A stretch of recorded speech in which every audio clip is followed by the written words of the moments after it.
Зээлдэгчийн ажлын байраа хадгалах, бизнесийн үйл ажиллагаагаа тогтвортой явуулахад шаардлагатай эргэлтийн хөрөнгийг бүрдүүлэх, банкнаас ижил зориулалтаар авсан зээлийг дахин санхүүжүүлэх зориулалттай энэхүү зээл нь бизнес эрхлэгч иргэдэд 50 сая хүртэл, аж ахуй нэгжид 500 сая хүртэл төгрөгийн 3% хүүтэй 3 жилийн хугацаатай олгоно.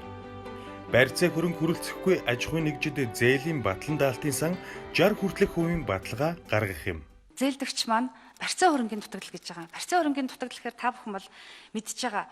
Мэдээж банк маань тодорхой хэмжээнд үнэлдэг, үнэлсэн үнэлгээнээс илүү зээл хүсэж үйл ажиллагаагаа явуулъя гэхэд түүн дээр нь төрөөс буюу зээлийн батлан даалтын сан бол батлан даалтын гурван гэрээний үр дүнд явагддаг.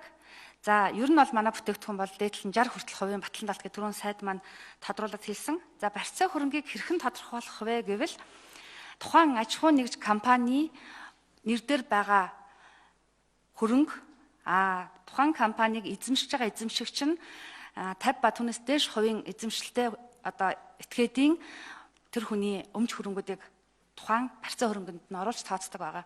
За ингэхээр банк маань өөрөө яг энэ шалгуурын дагуу барьцаа хөрөнгүүдийг үнэлж үзээд хөрөөгөө тохиолдол бол манайх зөрүү дээр нь орно л гэж ойлгож байна. За түрүүний бас сэтгүүлчд маань хэлээд хэлсэн ах トゥ хамаатан садангаар явахыг гэж. Үүн дээр бол битгий санаа зов гэж хэлмээр байна.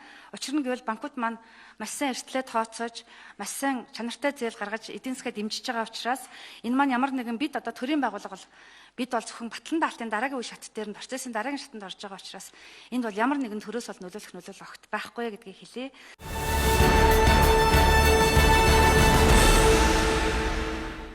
Жижиг дунд үйлдвэрүүдэд тэмцсэн энэ маш нэг хөнгөлөлттэй энэ зээл маань биднэрт маш их дэмжлэг болж байна. Эргэлтийн хөрөнгөгүй болсон, үйл ажиллагаа зогссон олон байгууллагууд байгаа. Бол маш их том дэмжлэг болж байгаа.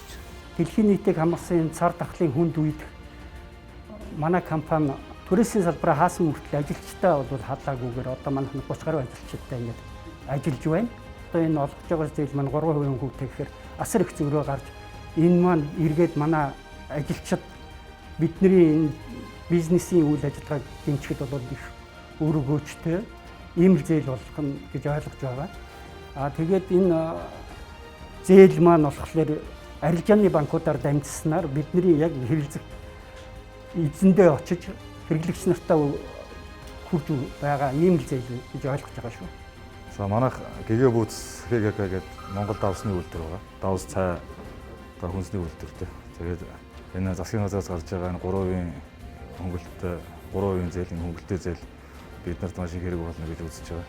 Бүтээгдэхүүнийг бол бид нэр хаан банкнаас ерөнхийдөө бол авчаад байна. Өмнө манай компани жижиг дунд үйлдвэрлэлийг хөгжүүлэх сангаас 2 удаа 3 удаа зээл хүсээд олдож байгаагүй. Тэгээд ийм тэр засгийн газраас гаргасан шийдвэр нь арилжааны хэлбэрээр болохоор ийм хурдан хугацаанд ингээд гарч болдгийг бол харж байна. Ерөнхийдөө зээлийн зарцуулалт бол энэ үйлдвэрлэлээ өргөжүүлэх, эргэлтийн хөрөнгөө сайжруулах, гол нь эргэлтийн хөрөнгөд түүхийдийн бэлтгэлтэй гол зарцуулалт гаргах төлөвлөсөн. Яг аж ахуйн нэгжүүдийн үйлчлэгээний салбар тэгээд энэ аял жуулчдын салбар ч гэдэг юм уу энэ салбарууд бол харилцсан адилгүй л шиг байл. Манай хүнсний үйлдвэр болохоор очиргүй их тийм хүндрэл хаалгаа барих ч юм уу хүндрэл орсонгүй. Үйл ажиллагаа ихтэй 100% жигд бол биш байлаа. Үйл ажиллагаа бол буцаагаад ингээд энэ төлөвлөсгөөс гаргаж байгаа энэ үйлдвэрлэлийг хөгжүүлэх энэ эдийн засгаа сэргээх энэ чиглэл нэг зөв бодлого болсон болов гэж харж. Би энэ баялаг ундлаа худалдааны төвд гэр гоо сайхны худалдаа эрхэлдэг. Засгийн газараас олгож байгаа, банкудаар дамжуулж олгож байгаа энэ зээл маань аж ахуйн нэг бизнес эрхлэгчийг дэмжсэн. Томоохон хэмжээний хөрөнгө оруулалт болж байгаа бид бүхэн баяртай байна. Ингээд 3% зээлийг бид бүхэн хүлээн авч байгаа баяртай байна. Урд нь харилцагч байсан болохоор зэрэг бол хүндрэл ерөнхийдөө байхгүй байсан. Тэр материалаараа өөрсдийнхөө бүрдүүлээд оруулсан байна. Материалаа